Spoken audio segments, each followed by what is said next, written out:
Homesteader family, welcome back to the journey. Welcome to this edition of the Sunday Monday vlog. I am exhausted. I am tired. So if you see my eyes watering or me yawning, it's because I'm tired and exhausted. Same thing with the dogs in there. You can see 2 on the couch, 2 on the floor, doing their thing. They got a couple days over at the homestead. This past week, we got a little bit of rain. Then we had some nice hot days. You saw in some of the photos, I was in shorts, and Caesar the camel got in the big water pool. And then some days got a little bit chilly.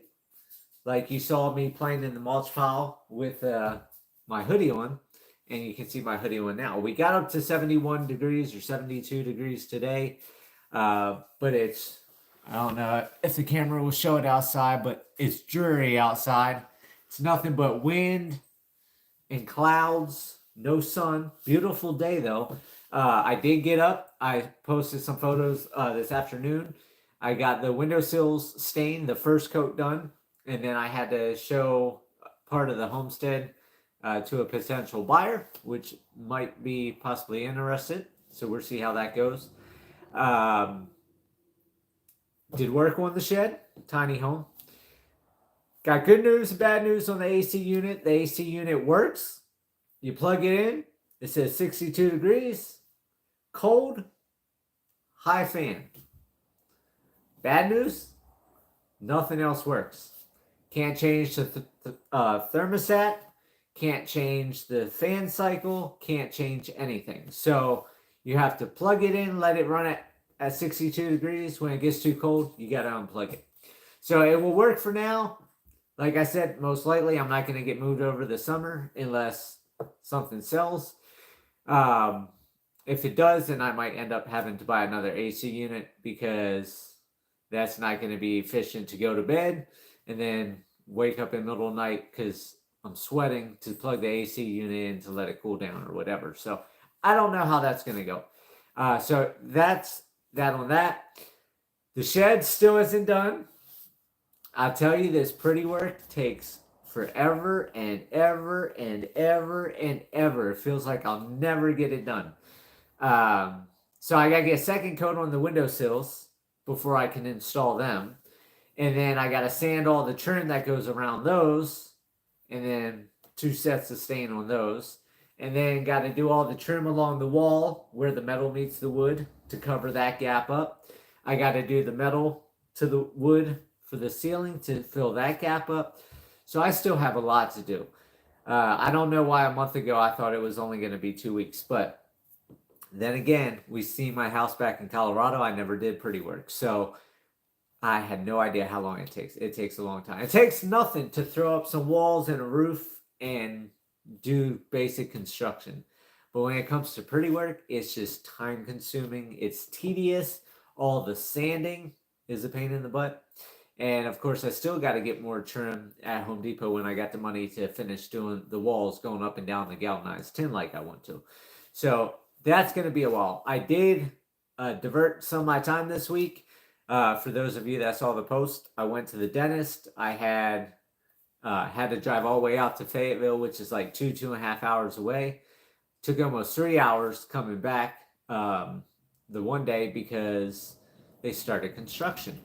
So when I was coming home, I got to sit at all the different schools and wait for all that slow traffic and then sit in the construction zone traffic and then a bunch of people just driving really slow. So that took like 3 hours coming home the one day. Went out there twice, one for the emergency cavity, what I thought was. Dentist I had was not a very nice dentist. Not a nice person in my opinion. Couldn't care less, seemed like. Told me it wasn't a cavity, and told me I'm done, I can go. Well, when I went back the second time to the VA, luckily, thankfully, I had another dentist. And this dentist took an x-ray just like the first one did. And he goes, you got a cavity right here, right where my pain was. Well, the first one just couldn't care less. So thankfully, I got a good dentist. So I had that one cavity that popped. It had just broken through the, not porcelain, That's like a toilet. But whatever, I can't think of the word. Whatever the white stuff is on your teeth. But anyhow, I broke through that. So it was just preformed. It wasn't something that's been sticking around for a while. I had no other cavities in my mouth. I did have the deep cleaning, where they scrape everything, and then the cleaning, and then the dentist came in, checked my neck, inside my mouth, my cheeks, all that stuff for the cancer screening.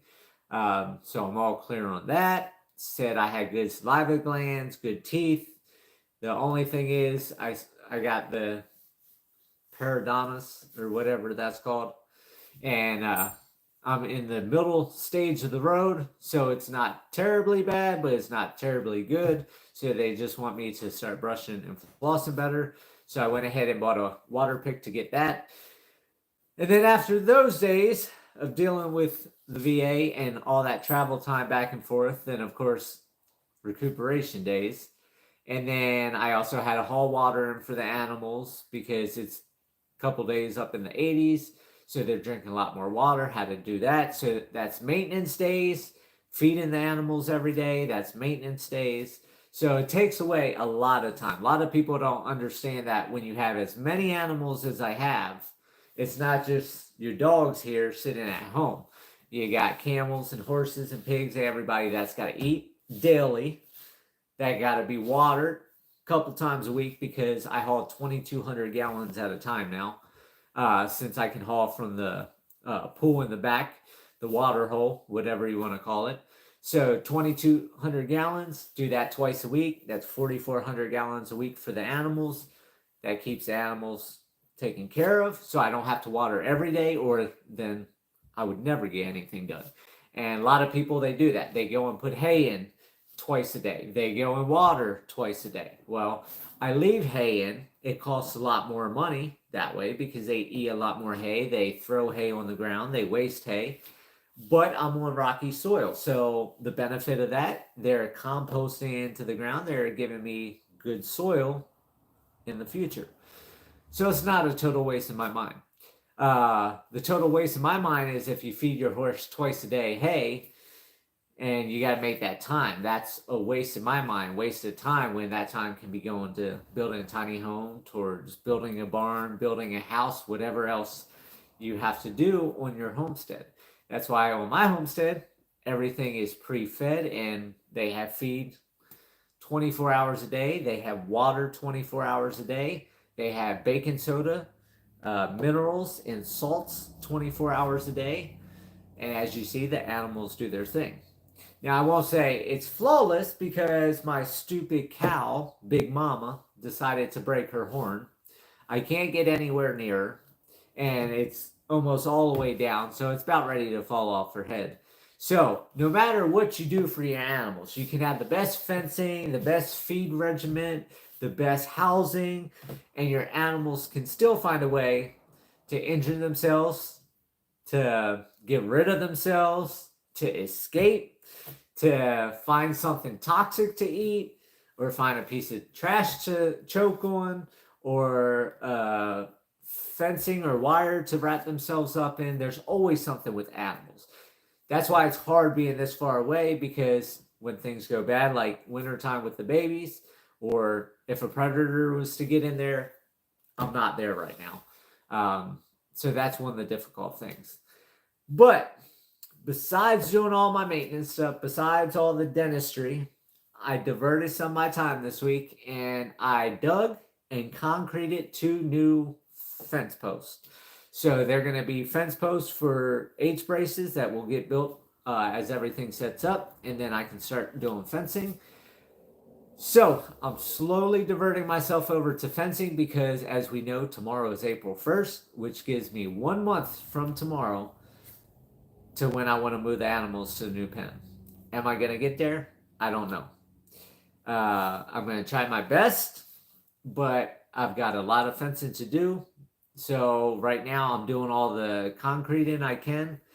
Like I said, I only did 2 posts, but upcoming weeks I will be. Tomorrow, Tuesday, looks like rain here. So that's going to be 3 days of nothing getting done. So I am going to lose some days in this month. So that's why I'm not sure if I'm going to get it done by May 1st, but I'm going to keep cranking away, doing what I can, doing all the small steps. Because like the title of the video, small steps count.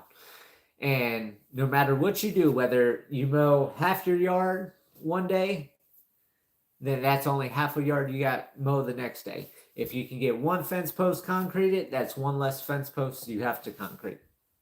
So going forward this upcoming week, I have concrete fence posts to do. I have the lawn.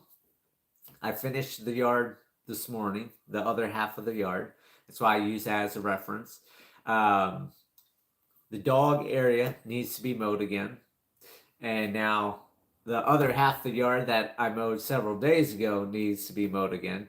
So I'm working on it. I'm trying to catch up. But now we're going to have 3 days of rain. So after this rain, probably Wednesday, Thursday, once everything dries out, because I hate wet grass all clogged up on the mower and stuff, and it's a lot harder to do. Let the yard dry out. I'll get everything mowed. Get that taken care of here. I'm going to have maintenance again, hauling water for animals, daily maintenance, feeding the animals. Try to get some fence posts in. I want to get the window sills done, all 5 of them. I want to get them installed. Once I get the window sills installed, then I got to do the wall trim. I'm not sure if I'm going to get to that this week or not, just because I have so much maintenance, grass cutting season, everything else going on. But we'll go from there. So, tonight's topic, not going to be too long. I'll put up a photo on YouTube. I normally don't put up my banking stuff. My grandmother yells at me. I got a lot of you subscribers out there that yell at me that say, don't talk about my finances, don't talk about what I do, and da-da-da-da, and all that type of stuff. However, it doesn't bother me. There's some stuff, yes, I don't put on YouTube. A good amount of stuff I don't put on YouTube, just like everybody doesn't put everything on YouTube. A lot of people don't do banking. However, I am going to put my banking information out there because I've had on my video talking about the sound I don't like hearing from, or the sound I don't like hearing as a homesteader, I think is the short that I did. And it's talking about the generator. Well, I've had emails, I've had text messages, I've had the comments that are on that video saying, oh, it must be great to be loaded, must be great to be rich, must be this and that, and if all this wasn't, then you wouldn't be on the grid, and having that nice fancy generator is on grid. And I know, yes, I can, oh my gosh, I just noticed somehow I got a super chat, and it didn't pop up on my phone. So whoever put up a super chat, it says I got $26. I don't know if multiple people have done it or one person has done it. If that's Norman, I don't know if somehow, let me see. No. Live chat. Let me see live chat. Oh my gosh, it is Norman. I'm sorry, Norman. Take me to your leader, please. Somehow YouTube shut off my chat. It wouldn't let me get into my chat. So now I'm into my chat. So thank you very much, Norman. I appreciate it. And I don't have a leader. I'm just an alien. I just float through this world we call Earth. Happy Easter. Sorry to hear about the injury. I injured myself and it got infected. Taken care of now for $35. Awesome, Norman. Well, I appreciate the $20 for animals, $6 for YouTube charge. I'm glad to hear you're doing better. Hope everybody's doing good out there. Michael, happy Easter. Happy Easter to you too. See, this YouTube, they change everything. Now I got to go in. They always want it vertical, so I got to change it to going down. Then I got to change my volume on all these new phones where my volume would normally be off for the ringtones and stuff like that. And now, apparently, you got to turn the chat on. First time that's happened, because normally I see the chat pop up. Maybe not. Maybe I missed it the last one because last one I didn't think I seen any chats either. So that might be something new I might have to click. So I'll keep an eye on that. But getting back to where I was going, so I've had all these people, think I'm rich, think I'm loaded, think I'm da da da da. So I'm going to screenshot my bank account. I know a lot of you probably going to tell me, just like my mama, don't be putting your stuff out there. I'm not going to put my account number and stuff up there. I'm just going to show what's in my account, my credit card, my liabilities. Simple. Easy as that. The reason I'm doing it, a lot of people don't do this type of stuff. And like Appalachia's Homestead with Patera is the channel I watch all the time. And she's like, oh, block this person, block this person, block this person. And, Pastor Dow, he blocks people. And this channel blocks people.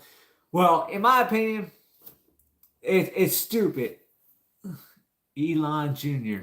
I wish, Michael, if I was Elon Jr., I definitely would not be in this restaurant. I definitely would not be living on the highway. I definitely would have a lot more animals. And you would see me living with animals over there at the homestead, not here. But in my opinion, all these channels that just block, all they're doing is hurting themselves, hurting their channels, because every person that views, or every 1,500 views you get or something like that on YouTube, you get $1. Well, I appreciate you wishing that for me, Michael. Maybe one day, who knows? I doubt it. But for like every 1,500 people that view, you get like $1. It's not a lot, or something like that. And every comment you get is like a penny or a nickel, and every thumbs up is a penny or something like that. So even if you get thumbs down, if you get negative comments, you're still getting paid for it. And we've all seen, I posted what I made on YouTube, and as of, December, when I put the December one up, for all these years I've had YouTube, I've made a whopping $3,200 since 2016. So in all these years, 8 years, I've only made $3,200. So it's not like I'm a millionaire YouTuber or anything like that. And a lot of their channels, they're huge. I only have 4,000 subscribers. Like I said, I'm not trying to go for 1 million subscribers, 10 million, yada, yada, get all those plaques and stuff. That's not what I'm about. That's why I don't sell stuff. That's why I'm not always like, thumbs up, like, comment, share, in the beginning, in the middle, and the end, like YouTube wants. I don't do all that. Why? Because my channel is more personal. I can talk to everybody. If you have 1 million subscribers, well, I can't have 1 million people calling me because I don't have that much time in the day.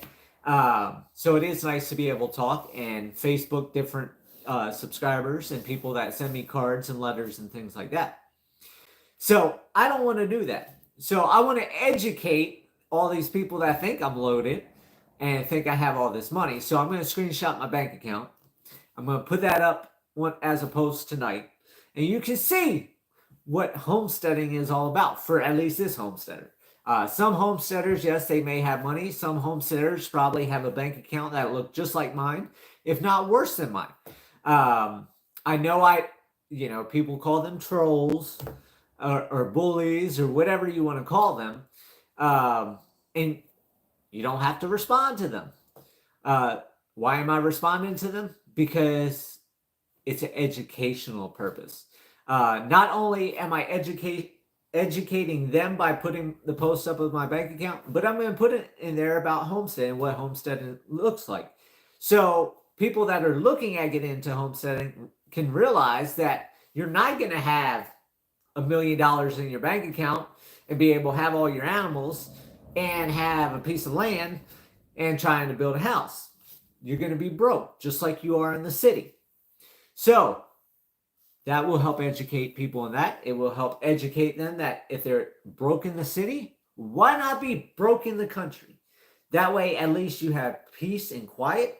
You don't have police sirens every day, every hour going past your house. You don't have trains going past your house. Now, if you love trains, living by a train track is perfect. If you love the ocean, living by the ocean is perfect.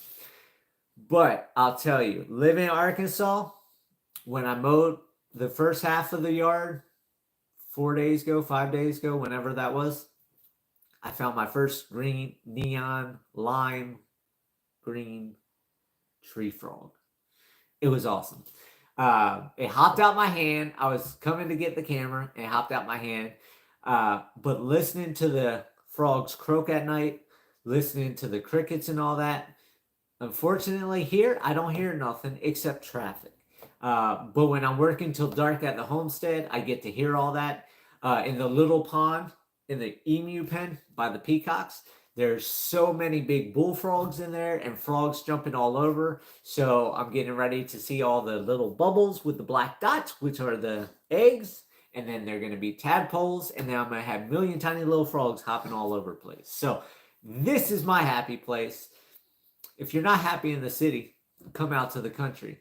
Be like one of my boomers that is fantasizing about having a tractor and hay fields and just being in his 60s, cruising down the hayfield lines, baling hay, watching the whitetail jump through the tall grass, watch a bear come up over his ridge, sit back on a chair with an ice cold beer, Corona, Samuel Adams, and just watch the Boston Mountains.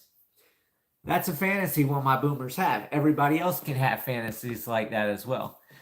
I had a friend who hunted bullfrogs and ate them. Well, I mean, yeah.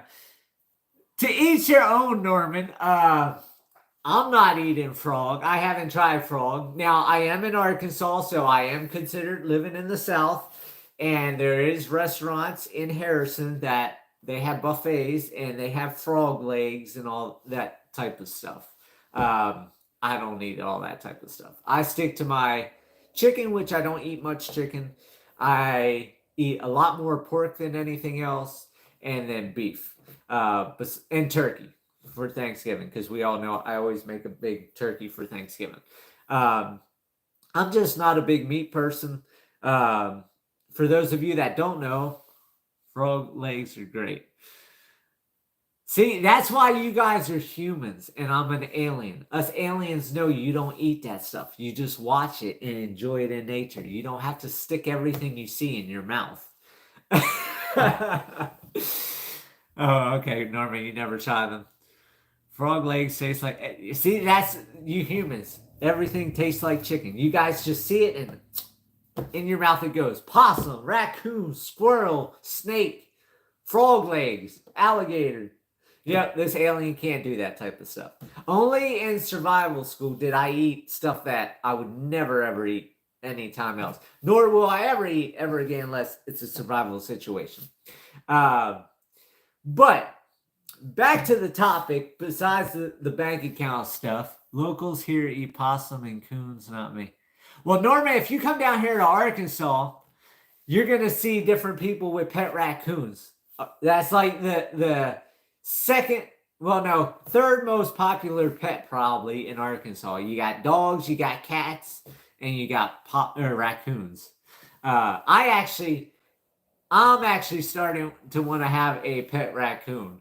The dogs probably would go nuts. So I don't know how that would go, but maybe in the future I might get a pet raccoon because they look like a lot of fun. But then again, I like the fennec foxes.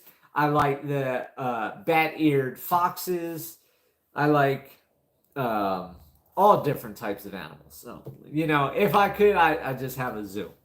That's why everybody told me I was kind of like Noah at the ranch with my pond. I should have just built an ark and had 2 of every animal and changed my name to Noah. Coons are smart. My bro hung up his supplies on a rope over branch. Watch, cool. Oh yeah, they're smart. They get in all different types of stuff. I actually, I've got a game cam over at the homestead, and I got a raccoon that keeps going in front of keeps going in front of it in the middle of the night at like 1-2 in the morning, and wakes me up. So I get to see the raccoons. I've got a lot of possums on the homestead. I got a lot of deer. As you've seen, the deer that got stuck in the fence. But yeah, so for those of you, I'm going to preach this again, that think you need $1 million to homestead, that you need 1,000,000 acres to homestead, you need 1,000,000 animals to homestead, you need to do 1,000,000 things to homestead. That's not true. Every small step is a process. Like I've said, if you live in the city, you probably have a house that you have equity in, that if you sold right now, you would have some profit. You could roll that into not 1,000,000 acres, buy half an acre, buy 1 acre, buy 10 acres, buy 20 acres. Start out small. The small steps are what counts. If you take large steps, you would be at the end of your journey already. If I took large steps, I would be at the end of my journey already. How can I prove that? I'm living in a restaurant on a highway that you can hear trucks driving in the background, and not living at the homestead. Why? Because I don't have a bunch of money. I don't have a bunch of credit line in order to take a big step and have a builder come in and build the house. Have a builder come in and put in a concrete driveway. Have a builder come in or a gardener come in and put in my farm, my vegetable gardens, my apiary, my chicken houses, so on and so forth. It doesn't happen overnight. You got to take the small steps, and that's what I'm doing. I work with what I can. I only have about $5,000-$6,000 credit line. Depends on, I got to keep some for my grain bill because I got to pay for the grain for the animals. I got to pay hay for the animals.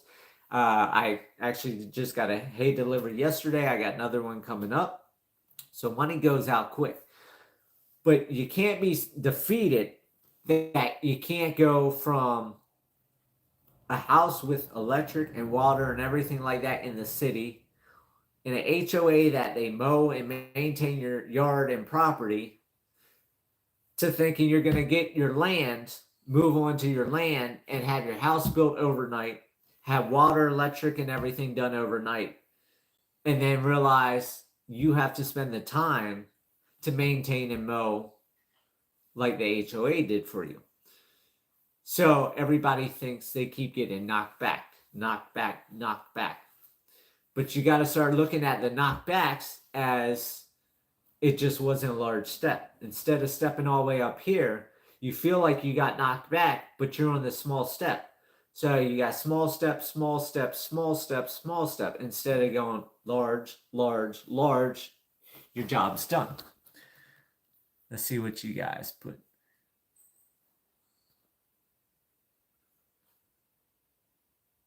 Hay shortage.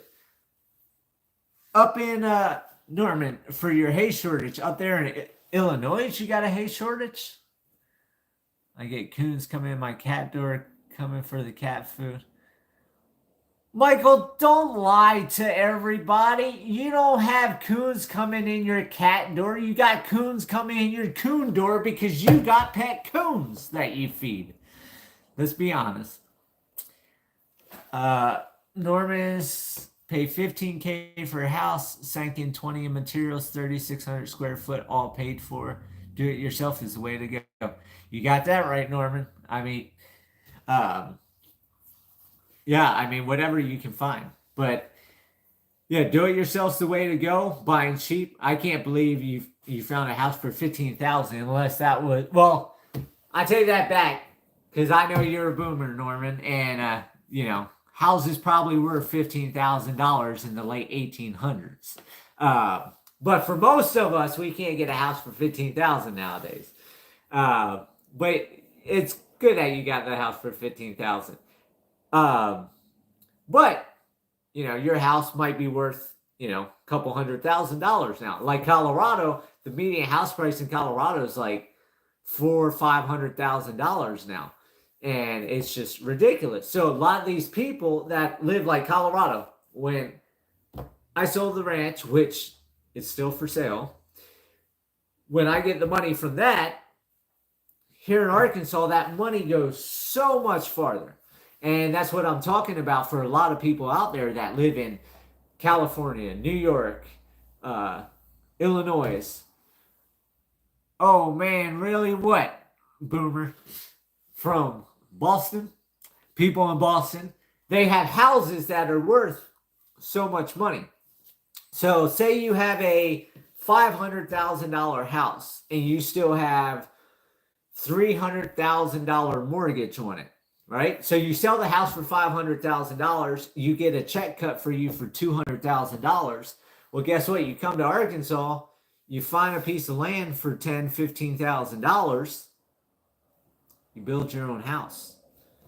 Especially if you come to Searcy County, where you have, well, not all properties in Searcy County, but if you get a property with an unrestricted deed and you don't have to have building permits and all that type of stuff, you can build a cardboard house, you can build a sod house, you can build a dirt house, you can build a log cabin house, you can build a concrete house, cinder block house, what have you. If you look into building, boomers built your planet, or no mortgages. You got me lost, Boomer. You jumping all over. You gotta give me a sentence to read. You know us millennials, for comprehension. I can last more than 30 seconds, though. I can read a whole sentence. But for a lot of people in the big cities, they think they can't have what they have in the city, but you can. You know, my land, I bought a lot of land. So I owe a lot of money. Marion County is the place to be. Oh, yeah. Okay, Boomer. You go over to... Okay, so this is Boomer in the room that is talking about sitting in his wagon, tractor, baling his hay, drinking his Sam Adams, Corona, watching the Boston Mountains. He wants to go to Marion County. That's fine. Marion County's got building permits. He's okay with that. He's from the city. He's used to it. But for a lot of people, they think they can't do anything. So if you sell that house for $500,000, you have $200,000 check given to you because you still have a $300,000 mortgage. You buy a piece of land for 10 grand. My whole solar system, which I don't have everything yet, will put me at $28,000. So let's just say $30,000. So there's $40,000 there. My shed, $8,000 or $9,000, just say $10,000. So you're 50 grand in. That gives you $150,000 for everything else. Now, you're not going to do fencing like me or animals unless you want to. But I'm saying if you come from city life, you can easily transition to country life.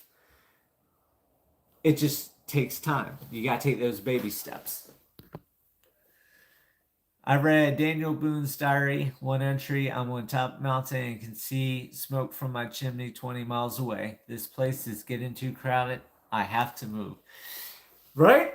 Well, I can tell you one better, Norman.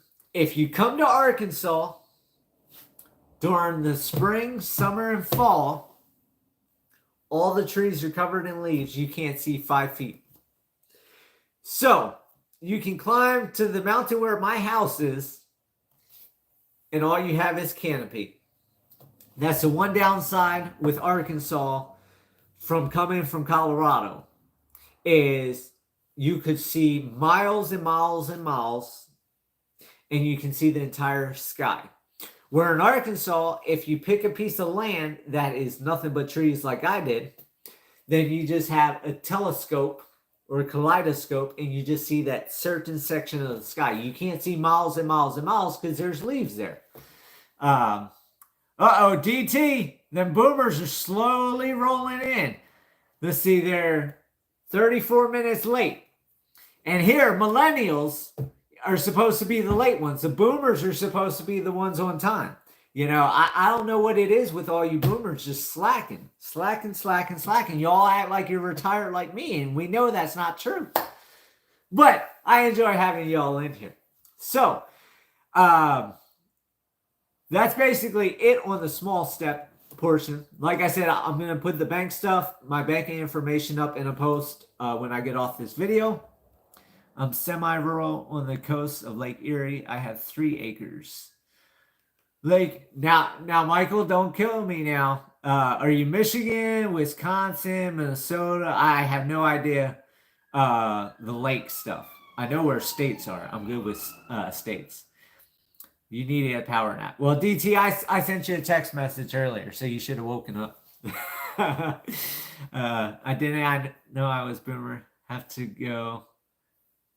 Have to good that now. Norman, I think you had a typo. Ohio. Okay. See, I didn't even know Ohio was on one of the things. Google. Well, Norman, aren't you in your 60s too?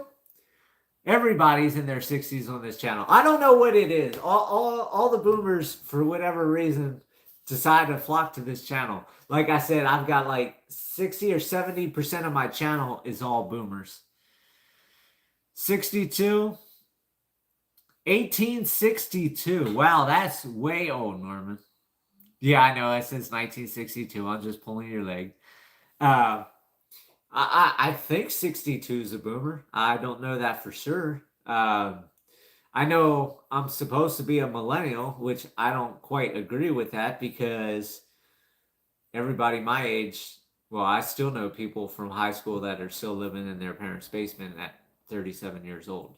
For a couple of you that are watching me still, you need to get out your parents' basement. You need to get you a piece of land at Homestead. Do something responsible with your life. Stop living off others. Do some hard work, not just sit down there and play video games all day. Yes, I Google it. Anyone 1965 or older is boomer. Well, welcome to the boomer club, Norman. Sorry to put you there, but you should be happy you're there. Don't know if you're a boomer, Gen, born in 68. Well, you're Gen X, Michael, according to Norman and according to Google, and yep, the boom.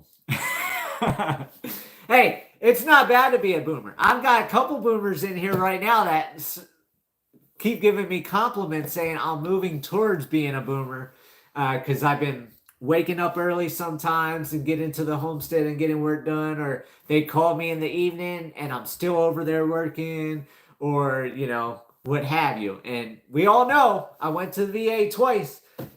You know, if you ain't there 15 minutes early, you're late. They say, see ya.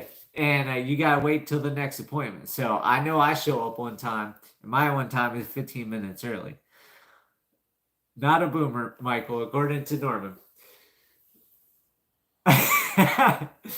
Hey, you got 3 years, Michael. And you're going to be the Gen X boomer. Because 3 years, the boomers go into relic. And then they go to historic. And then they go to prehistoric. So you're on that journey. Me, however, you know, I just turned 37. So I'm just a little child, still waiting on puberty to hit. So Gen X, boomer, prehistoric, relic, all that, that's like a century away. Googled and you are a Gen X. Yeah, okay. I thought you were talking about me for a minute, Norman. I was going to say, I'm not a Gen X. I know that for sure. I should be considered Gen X, but I'm not. I'm in the millennial category. But yeah, so along with everything I'm doing this week, I'm also going to go get some material due to one of you boomers out there that is getting some of the 2x4s and stuff for my temporary solar rack. Talk to Steve. I didn't talk about this earlier. Steve said I bought about $100 of wire. I need a lot more wire to do everything. But with the wire I got, Steve said he can hook up 8 of my solar panels. So that should give me between 8 to 10 kilowatts a day. Maybe a little bit more now that it's summertime. So one of my boomers decided he wants to help get some of the 2x4s for me so I can make a rack. I wish things would sell tomorrow. It would definitely be nice, Norman. And everybody will know as soon as something sells, I'll be making an excited video and I'll be like, I'm going to the homestead. But I'm not sure. It might be delayed till Wednesday or Thursday now with the rain coming in. Depends on the rain too. I'm supposed to go to town Tuesday, but if it's raining, I won't be. But I'm going to take the trailer to town. I'm going to get the pressure treated 2x4s. I'm going to build temporary solar racks. Do the 8 panels. As soon as I can get that done, then Steve's going to come over and he's going to wire up the panels, wire that into the inverter. I've got to drill more holes through the wall. What I'm thinking about doing now is doing a hole saw, put piece of conduit through the wall, and then silicone the outside so nothing can come in. And then that way I can just push wires through there instead of having a bunch of different holes in the side of the shed. But I'm not 100% sure if I'm going to do that or not. So that's going to be coming up, and that's going to be great because I've gone through 2 40-pound propane tanks so far and a 30-pound. I went through a 40 and a 30 this past week and just killed my second 40, so I've got to go get a bunch of propane as well. I'm having, for those of you asking, my experience, it really pays to invest the time and money when you are young. When you get older, it gets way harder. I agree, Norman, and that's why, like I said, a lot of people are like, how can you be 37 and retired? Well, a lot of people told me that at 24. How can you be 24 and retired? And if you guys go back and watch my videos, for those of you that are new to the channel or anybody that sees this in the future, you can go back in my archives because unlike other channels that they take their videos down when, I don't want people to know I was poor back then, so let me take all that stuff down, or, I had all this money, let me take all these videos down. I don't take any of my videos down. All my videos, I still have, I think I have like 2,000 videos or something like that, because back in the day, I did 3 to 4 videos a day. But if you go back and look, at 24 years old, I was struggling on the side of the mountain. And with the VA, I think at the time, I was only at like 30 or 40%, which was like $575 a month or something like that. If you go back in my videos, I'm sure I've talked about it in those videos. But at 24 years old, like Norman here just said about doing things when you're younger, not older, is I took care of my grandfather. Everybody saw that. I took care of my grandfather. But before I even took care of my grandfather, I was watching neighbors out by me that helped do my solar system, that helped do different things. And I watched their health deteriorate. And when I saw that happening, it made me think, look how bad they struggle. And they work their whole life. And a lot of them are having issues that they can't do what they wanted to do. They wanted to go travel, but they can't because they have a bladder bag or the colonoscopy bag or whatever, that when you had the hole in the front of you.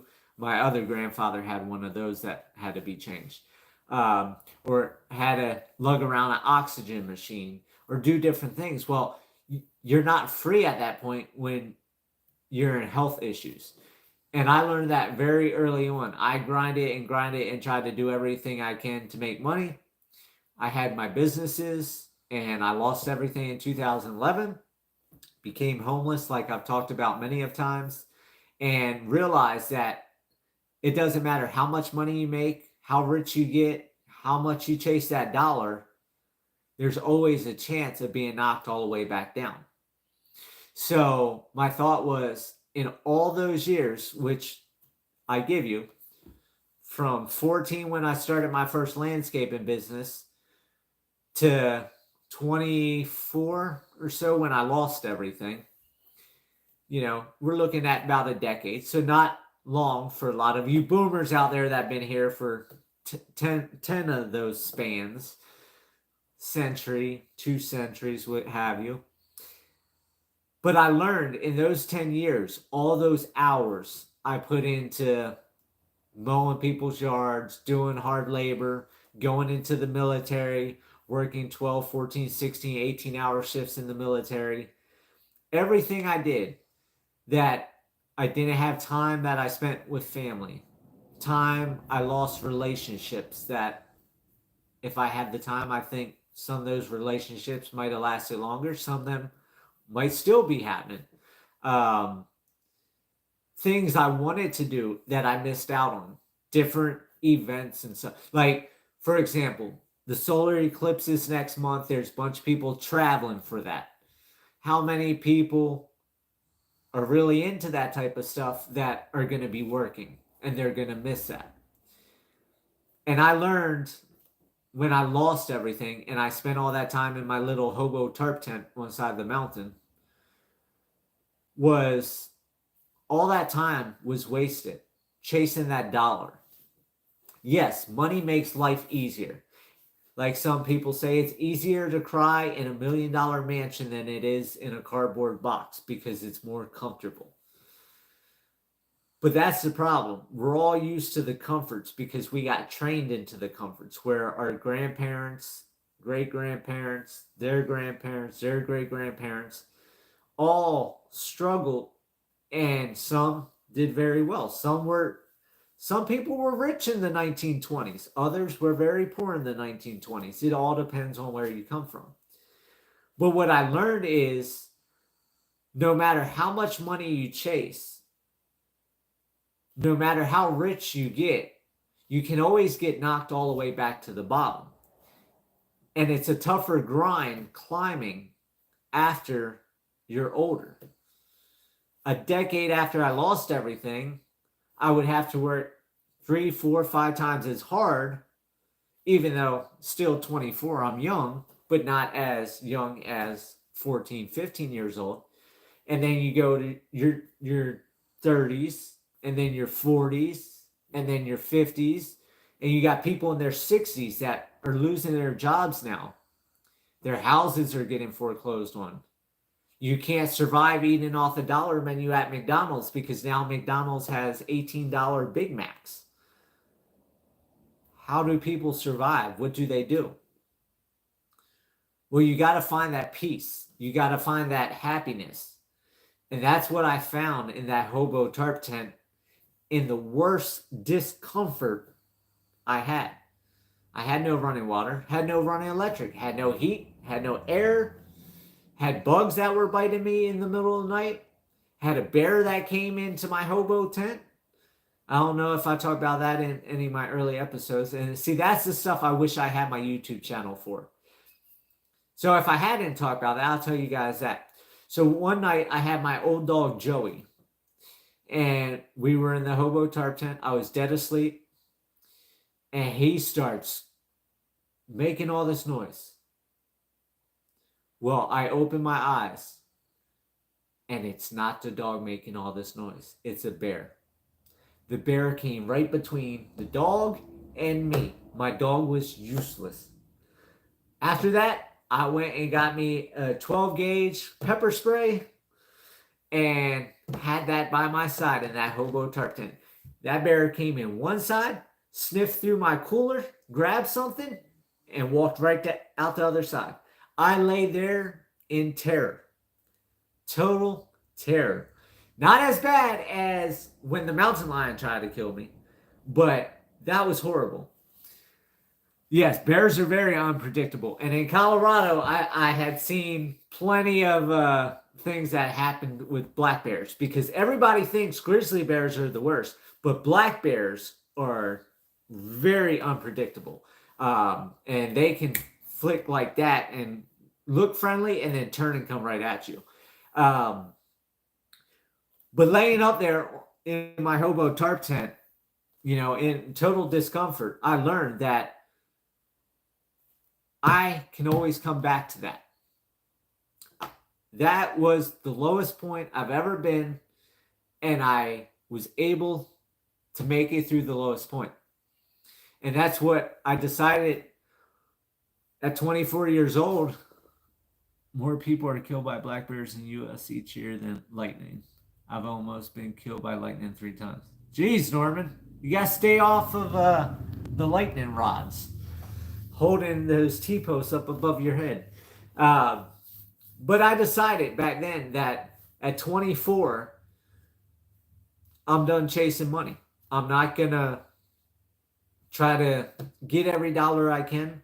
I'm not going to live the life I used to live.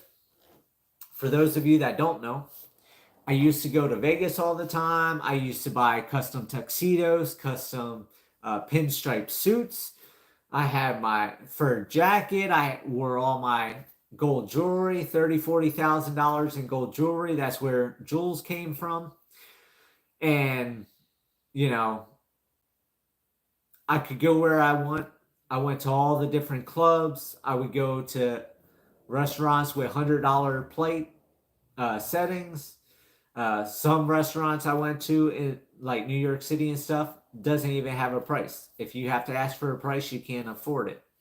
I went down to Florida, went down to the beach. If you're ever in Orlando or Kissimmee, I don't know if they're still open because it's been a long, long time. But they used to have a place called Boston Lobster, one in Orlando, one in Kissimmee. And they had an early bird special. It's all you can eat seafood, whole lobsters and everything. Early bird was like $34, which is like 2 lobsters back then. Now, $34 is probably half a lobster. But I used to do what I want, go where I want. Went on cruises, went to the Bahamas, Jamaica, went down to the Keys, went down to Nassau, went to Myrtle Beach several times. And then, like I said, my latest addiction was gambling, going to casinos, going to Vegas, Cripple Creek in Colorado. I did that some. And then I lost everything. And I learned that out of all that money I made, all that money was gone. All that time was gone. All my assets were gone. My house got foreclosed on. My trailers, my trucks, my cars all got impounded. I lost everything. I had one truck that was paid off. And it was like a 91 Chevy 1500 that was falling to pieces.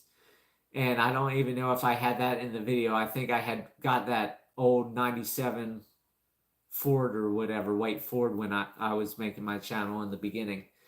And that's all I could afford was, save up from that $575 a month from the VA. And while I continued fighting the fight to try to get my benefits, they would increase every couple years 10% and get another couple $100, 10%, another couple $100, and I struggled that way. And that's where, going back to the title of this video, every small step counts. And it does, because every little bit I got from the VA got me moved up a little bit more. But am I going out on vacations? Am I traveling? Am I going all different places that I want to? Am I going out to expensive steakhouses and stuff every day of the week? When I lived in Colorado Springs, I know this is way before my channel. A lot of you don't know. But when I had my businesses, I was eating at restaurants, nice restaurants. If you look up Briargate in Colorado Springs, there's Biaggi's. It's an Italian restaurant. You see there all the time. P.F. Chang's is a high fine dining Chinese restaurant up there. Went to all those different places. And I'm not talking just once a day or once a week. Like right now, if I get to Colton's 3 times a month, I'm happy. A lot of you think, that's spending too much money. But that's my only luxury. I don't smoke. I don't drink. I do have one luxury. The animals. I spend a whole lot of money on animals. More than people spend on beer and alcohol, cigarettes, and all that probably combined. Well, thank you, Norman. I appreciate it. You don't have to keep sending those, Norman, but I definitely appreciate it. And I see I got a bunch of things from you, so I'll go back and read real quick. Always wondered what jewels meant. Great story. I used to play $600 poker hands. Now, don't ever buy a lottery ticket. Yep, I don't even buy a lottery ticket either. And see, Norman, I would go in, and this is how bad I was. So maybe I'll do that too. Since Norman is contributing to my past, and the loss of my past, Norman, what I'll do, and for everybody out there, I'm going to do something I never was going to do on my YouTube channel. It's on my Facebook, my private Facebook, not the Today's Homesteader Facebook. But I'll go ahead and I'll share some photos from my heyday of my full-length fur jacket, how I dressed, and things like that. I'll do a good posting for you guys so you can see my past. And you can see now when I'm living in buildings like this and getting ready to move into a tiny home with no running water, that I definitely did not live this life prior to my channel. It was a total night and day change. A lot of my friends disappeared. A lot of family were shocked that I went from this to that, or that to that, whatever you want to say, overnight. I'm already scared in my mind thinking about it. That would be fun, though. I will. I'll share. In all these years, Norman, in all these years, everybody can tell you I have not put any of my personal stuff out there. So for those of you that might have been on my old Facebook, which was Johnny Rico Suave. That's what it was before it went to Johnny Jules. The jewels came because of all the jewels I wore everywhere I went. When I walked into the casinos in Cripple Creek in Colorado, that's where I went a lot. $100 to the dealer. As soon as I sit down, just tip $100 to the dealer. And every time I walked in, all the tables, don't matter who was in there, they all looked up and said, "How you doing, Mr. Jules?" And I got attention. And anybody that went with me saw that. You know, everybody, you know, the waiters, waitresses, they always came to me because I was a good tipper. And still now, I still tip good. And like Steve goes out with me every once in a while, like when I go to Colton's, and I leave a 25, 30, 40% tip. One time, I think it was last year when I sold the house in Marshall. I didn't get all the money. I just got half the money down, and then I'm getting the other half the money over the next 10 years. But we had a waitress that was very nice and everything, and looked like there was something wrong. So I had her pick a number, and she picked the number wrong, but I gave her a $100 tip. My meal was only like $22 or something because it was a fine dining place in Harrison that already went under because people around here can't afford fine dining. And Steve went with me that time. And Steve's like, "I can't believe you gave her $100. And that's how I was. If I have money, I give money. And even now, you know, with me being credit card debt, if I go to Colton, Steve's like, "How do you still give 30% tip?" Well, because people got to make a living. And if they're there working, they're not sitting there out on a curb doing drugs or breaking into vehicles or things like that. You have a good night too, DT. I'm not going to be too much longer. And Dusty, let's see. Dusty Pop says, "Can't wait to see it." Oh, yeah. I've got some good photos coming up. A lot more than people are going to think. And, you know, another reason I've never put any of this stuff out there is because then people would look at me different. You know, I made a bunch of money way back, and now I've lost everything. And I don't want people to think that, oh, I'm doing this, doing that because I've got all this money, because that's not me. And I don't want people thinking that I'm not getting my house built, or I'm not doing this or doing that because I'm out at casinos, or doing this or doing that. Because as everybody can see, I went at Crackle Barrel. Waitress was like 75 years old. Could barely walk with a mask. She gave a good service and tipped her 20. Well, that's awesome, Norman. I do that too. And sometimes if I see boomers like you, Norman, out there sitting by themselves, sometimes, you know, I'll grab a waitress and be like, "I want to pay for that person's meal." Older man, older lady. I've done that for single moms as well. But that's the problem with society. That's the problem with the world nowadays, is a lot of people don't want to help anybody. They think that it's not, I don't know, that it's not good to help. And in my mind, that's why I get screwed over a lot. We've seen all the things through this journey so far with this channel, how many times I've been screwed over by people.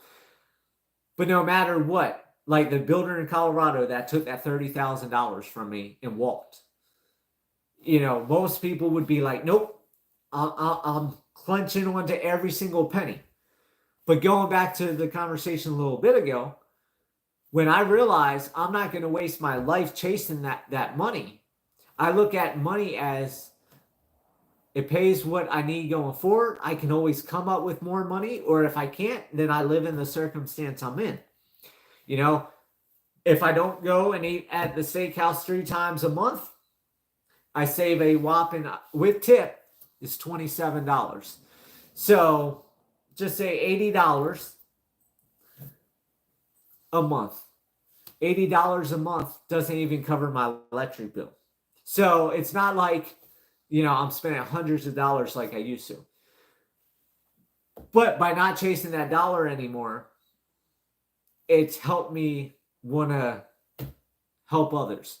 Because I know the struggle I had when I lost everything.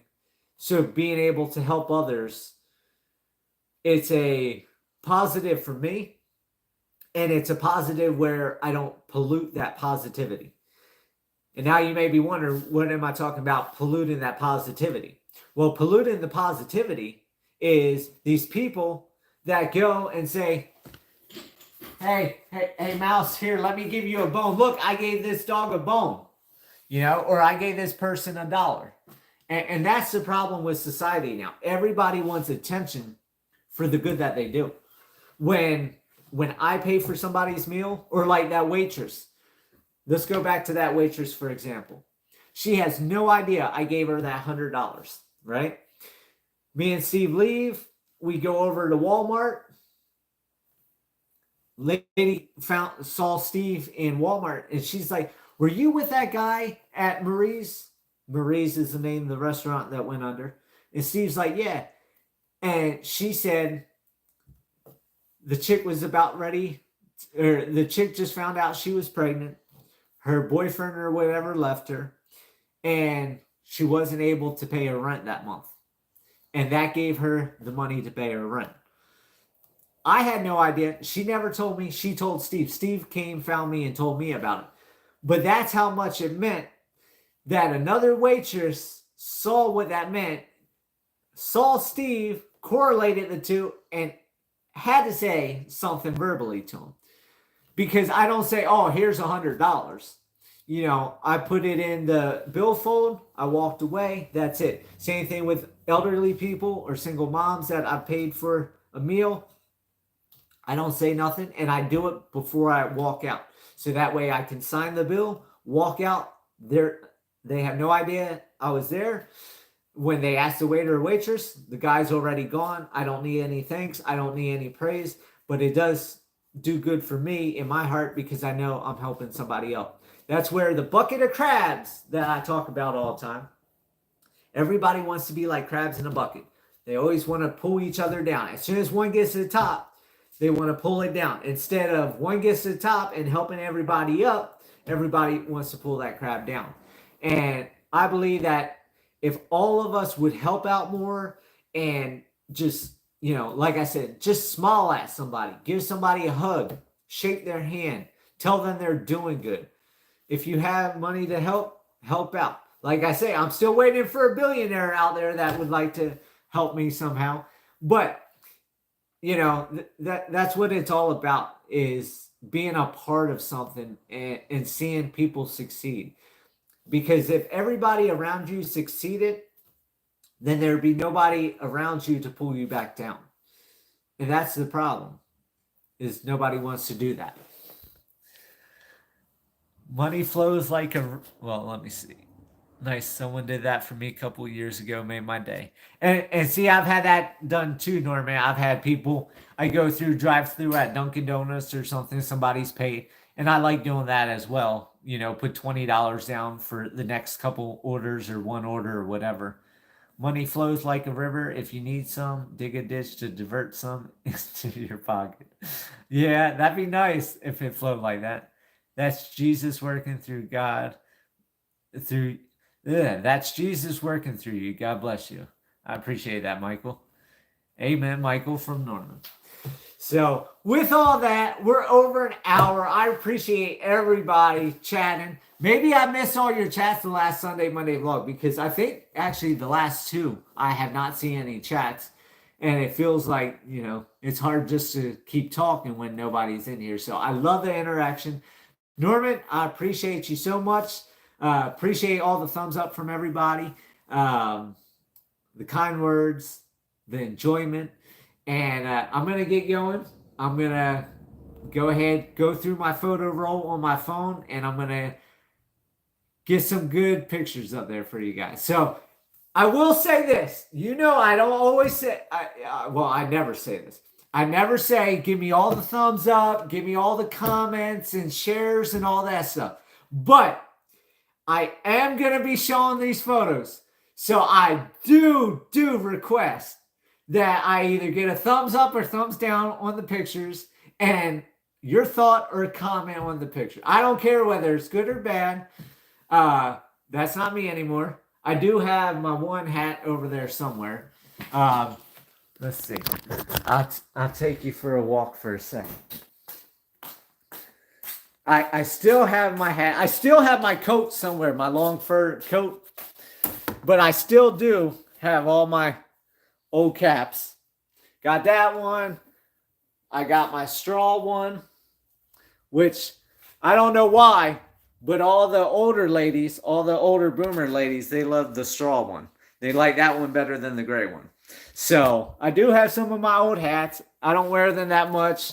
I don't think I've worn them except for the snowball stand because that was my little city living. And here you go. For example, this is all I've got left.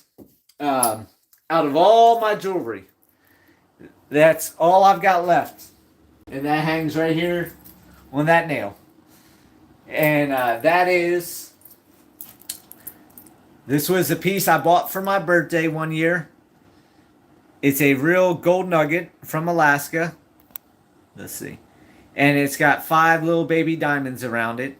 It's only like an eighth of a ounce or something like that. So it's only worth like $100. It's probably worth a little bit more now because you can see my hand. That's a tiny little thing. It's not, just because I hold it up like that does not mean it's a gigantic nugget. I'm just trying to get the detail of it. I have my Italian horn from my great-great-grandmother, Giovanni Lindolfa, and her cross.